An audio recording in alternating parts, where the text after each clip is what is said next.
with suicide. I am a facilitator and a trainer of our workshops such as Safe Talk, Small Talk, and Looking Forward. And I hope today that we can learn a little bit more about how to support somebody that we're worried about. So a quick overview of Center for Suicide Prevention. Since 1981, we have worked to increase awareness and reduce the stigma surrounding suicide through education. We're a branch of the Canadian Mental Health Association and a National Education Centre of Excellence. So for over 40 years, we have been fulfilling the mandate of equipping others with the knowledge and skills necessary for effective suicide prevention. So some of the other pieces that I want to highlight is we have information services, so toolkits, fact sheets, guides, webinars, a knowledge database of over 48,000 items that are available, and we are the largest English language resource collection in the world. We have a multitude of workshops that you're more than welcome to take a look at suicideinfo.ca, as well as community engagement through campaigns and events that we offer. And so with that, let me jump right into the 4 steps. So are you worried about someone? Here is a 4-step guide to starting a conversation about suicide. Are you worried about someone in your life? Center for Suicide Prevention's 4-step approach offers support and guidance for reaching out to start a conversation. So the first step that we can acknowledge is to notice. It's to notice warning signs or invitations that something might be wrong. The next is to reach out. So reach out to begin an open conversation in a safe and comfortable place. Next would be to ask. That's to ask directly about suicide if you are worried. It's not putting the idea in someone's mind. It's providing the opportunity for them to open up. And lastly, is to stay in contact to help support the person and connect them to trusted resources in your community, school, or workplace. So I recognize that these 4 steps may seem pretty straightforward, or maybe they seem a little more complex depending on where you are and who you are. But with that, let me dive a little bit deeper into each of these steps. So when we talk about notice, what we're wanting to notice is any change in behavior. This could be a warning sign that they might not be doing well. So some changes could be that they're not texting or calling as much. Maybe they're appearing tired and distant. They're withdrawing from activities and events, drinking more than usual, talking about how terrible life is, and being more irritable or angry. So these are all examples of things that we can notice. And I'll flip it just a little bit. If you just have a gut feeling, if you feel like something seems different, you're noticing it for a reason. You are noticing something. So this is your opportunity, now that you've noticed, to reach out. Okay. So when we're reaching out, we also want to be intentional with where we're reaching out. We want to choose a safe and comfortable setting to talk. So some examples could be over the phone, driving in a car, over coffee while working on a project. If you're a construction worker and you're working on tools, for example, maybe that might not be the safest place to bring this conversation up. Maybe wait till your break. We have these couple suggestions, such as driving in a car or going for a walk are another great ones, because we know that talking face-to-face is not always the easiest, right? So we want to choose what setting makes the most sense, especially for the person you're talking to and your own comfort, right? When we're walking, when we're not looking somebody directly in the eye, often that conversation can flow a little bit easier. So maybe that's where we want to choose to have that conversation. Or again, depending on that relationship you have with that person, maybe over coffee makes sense. But we also want to be intentional to not have it when there's a big crowd around, right? We want that person to feel safe to be able to open up if we are reaching out about what we've noticed. So we mention what we've noticed. Let's be specific, right? Let them know that you haven't heard from them much these days. Is everything okay? Right? Tell them, hey, I noticed that you just seem different. Is something going on? Or you can be more specific. Hey, you are showing up late every day. Is everything okay?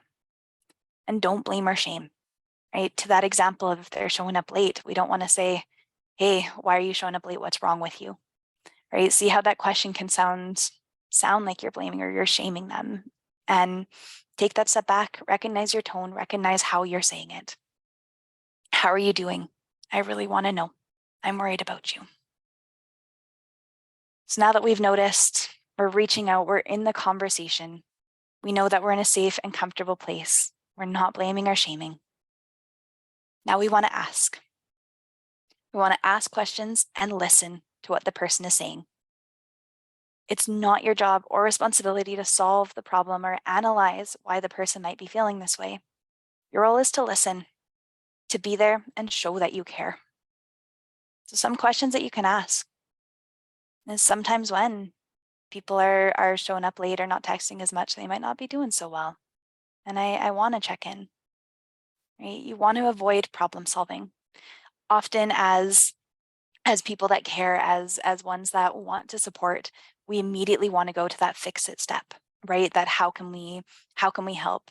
Oh, you're tired, maybe go to bed early, maybe you should drink some more water, right? That's all immediately, that's trying your best to problem solve. And I appreciate where you're coming from and your intentions are good. But take the step back, allow yourself to really listen when you ask what's going on. It's not time to problem solve right now. Just listen. Acknowledge their feelings. Yeah, that sounds really tough. That sounds like you're going through a lot. I'm here for you. Right? And let them know that you're there. But if you're worried, you're thinking about these 4 steps, you've acknowledged what you've noticed, you've reached out, you're in this conversation, you want to ask directly if they've ever thought about suicide. You want to ask, are you thinking about killing yourself? Being that direct can really make the biggest difference when it comes to how that person responds. You're not putting the idea in their head. You're offering support. You're saying that you care and you want to be here for them and find them more support, which takes us to that last step around support and connect. So knowing our role and our limits is so important to helping someone with suicidal thoughts. Remember, you're there to support them, not judge, be their therapist, or give unwanted advice. You can help most by asking them if they've spoken to others about what they're going through. You can follow up to suggest connecting with some trusted community resources. And you can even offer to do this together. In fact, I would encourage that you do this together. So for example, you see the Talk Suicide Canada line on my screen here, and that's a line that will connect you to your nearest available distress center. You also have the resources that popped up in the chat box of distress lines to call. And I can emphasize this point so much, is how many times have you been given a resource or you've been suggested to do something and that thought goes aside. Maybe you put that resource in a junk drawer somewhere and you don't actually follow through, right? When offering somebody a resource like this that could save their life, why not do it with them? Say, hey, I'm worried about you and I know this number, and they can offer some support, right? They can talk to us and you can be the one that dials that number, and that's going to help reduce that stigma.